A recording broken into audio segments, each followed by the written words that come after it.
دوستو، مسجد ایسا مقام ہے جو سب سے زیادہ عزت اور تکریم والا ہے، کیونکہ یہی وہ جگہ ہے جہاں انسان اپنے رب کے سامنے سجدہ ریز ہو جاتا ہے، اپنے رب کے سامنے اپنی پریشانی بیان کرتا ہے، اور وہ مالک دن میں 5 بار اس انسان کو پکارتا ہے کہ اے غافل انسان، اپنے رب کی طرف واپس لوٹ آ، کہ وہی تیرے حال پر کرم کرنے والا ہے اور وہی تیری مشکلات کو آسان کرنے والا ہے۔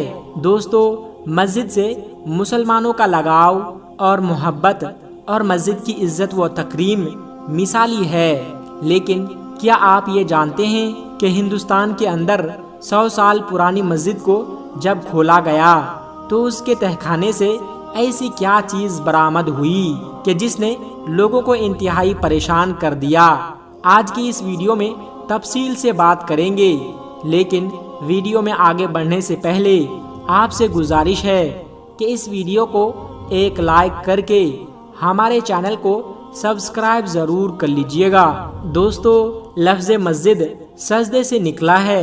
سجدہ یعنی اللہ تبارک و تعالیٰ کے سامنے اپنی پیشانی کو جھکانا اور اس بات کا اقرار کرنا کہ اے مالک، تو ہی سب سے بڑا ہے، تو رزق دینے والا ہے، صحت اور بیماری، پریشانی، خوشی، غرض یہ کہ سب کچھ تیری ہی طرف سے ہے، لہٰذا جس جگہ پر سجدہ کیا جائے اسے مسجد کہا جاتا ہے۔ اسلام کی تاریخ جتنی پرانی ہے، مساجد کی تاریخ بھی اتنی ہی پرانی ہے۔ اسلام میں مسجد کو ایک خاص مقام دیا گیا ہے۔ کوئی بھی ناپاک شخص مسجد کے اندر داخل نہیں ہو سکتا۔ مسجد میں داخل ہو کر وضو کرنا لازم ہے۔ جس شخص کو مسجد میں بیٹھنا ہے وہ وضو کی حالت میں بیٹھے تو اللہ تبارک و تعالی اس کے لیے ثواب کا سلسلہ جاری رکھیں گے، اور اس کے ساتھ ساتھ یہ بھی مسنون طریقہ ہے کہ جب بھی کوئی شخص مسجد میں آئے تو وضو کے دونوں نوافل بھی ادا کرے، اور مسجد میں آنے کے بعد نوافل بھی ادا کرے، اور اس سے اللہ تبارک و تعالی اس شخص کے بخشش کا سامان پیدا کر دیتے ہیں۔ دوستو، پوری مساجد کی تاریخ کی کہانیاں کتابوں میں ملتی ہے۔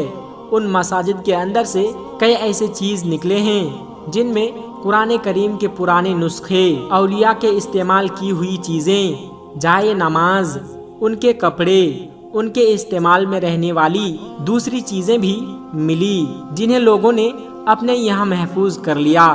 پاکستان میں اس کی سب سے بڑی مثال بادشاہی مسجد ہے، جہاں پر مسجد کے ساتھ ایک لائبریری اور میوزیم بھی قائم کیا گیا۔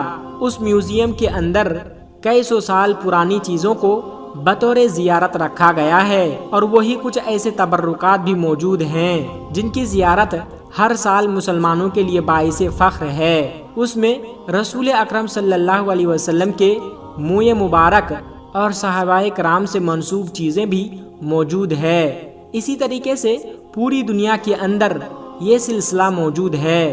پرانے مساجد کے اندر میوزیم قائم کیا جاتا ہے جہاں پر ایسے تبرکات کا اہتمام کیا جاتا ہے، لیکن کیا آپ نے یہ سنا ہے کہ جب کسی مسجد کو کھولا جائے تو وہ مسجد 100 سال پرانی ہو تو اس مسجد کے اندر سے انسانوں کی ہڈیاں تہہ خانوں کے اندر سے نکلتی ہوں؟ دوستو، اس بارے میں پوری وضاحت کریں گے، لیکن اس سے پہلے آپ کو 100 سال پرانی مسجد کے متعلق بتاتے ہیں، جہاں 600 سال بعد جب اذان کے کلمات کہے گئے تو اس مسجد کی دیواروں سے اذان کی آواز ٹکرا کر واپس آ گئی۔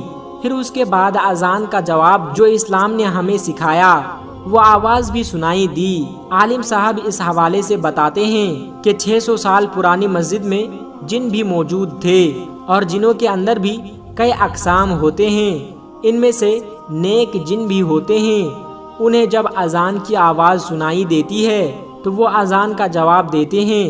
اسی طریقے سے پرانے مساجد کے ساتھ کئی قصے کہانیاں منسوب ہیں۔ لاہور کی موتی مسجد کو جنوں والی مسجد کہا جاتا ہے۔ اس کے متعلق بتایا جاتا ہے کہ یہ 200 سال پرانی مسجد ہے۔ یہاں پر آج مسلمانوں کے ساتھ جن بھی نماز ادا کرتے ہیں اور اپنی عبادت بھی یہی کرتے ہیں۔ دوستو، اب ہم آپ کو بتانے جا رہے ہیں ہندوستان کے مسجد کے متعلق۔ دوستو، یوں تو مسلمانوں کی بے حرمتی کے واقعات ہمارے سامنے آتے رہتے ہیں، لیکن کیونکہ ہندوستان کی تاریخ بہت پرانی ہے، یہاں پر مسلمانوں نے طویل عرصے تک حکومت کی، لہٰذا یہاں پر بہت سے مساجد موجود ہیں۔ ایک حالیہ مسجد کے متعلق بتایا گیا کہ اسے 100 سال بعد کھولا گیا، اور اس صورت میں کہ اس کے نیچے موجود تہہ خانے کا آثار قدیمہ کے لوگوں کو جب اندازہ ہوا کہ فرش کی کھدائی کرنے کے بعد اس تہہ خانے کو بھی کھولا گیا، نیچے کافی اندھیرا تھا، جو ہی نیچے روشنی کا اہتمام کیا گیا اور لوگ نیچے اترے تو دیکھا کہ وہاں پر تقریباً 100 سے زائد انسانی جسم کا ڈھانچہ موجود تھا۔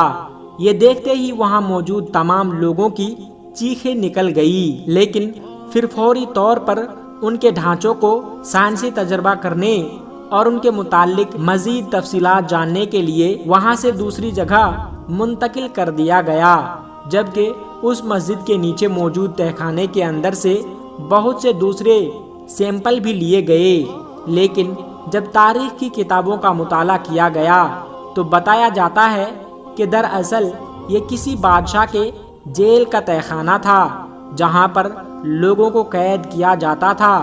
یہ 100 سے زائد لوگوں کو کسی بادشاہ نے قید کر رکھے تھے، لیکن جب عوام کا اور دیگر اس کے حکمراں دوستوں کا پریشر بڑھنے لگا تو فوری طور پر اس نے تہہ خانے کے اندر ایک مسجد قائم کر دی، تاکہ کسی کو اندازہ تک نہ ہو سکے کہ اس مسجد کے نیچے کیا رکھا ہے۔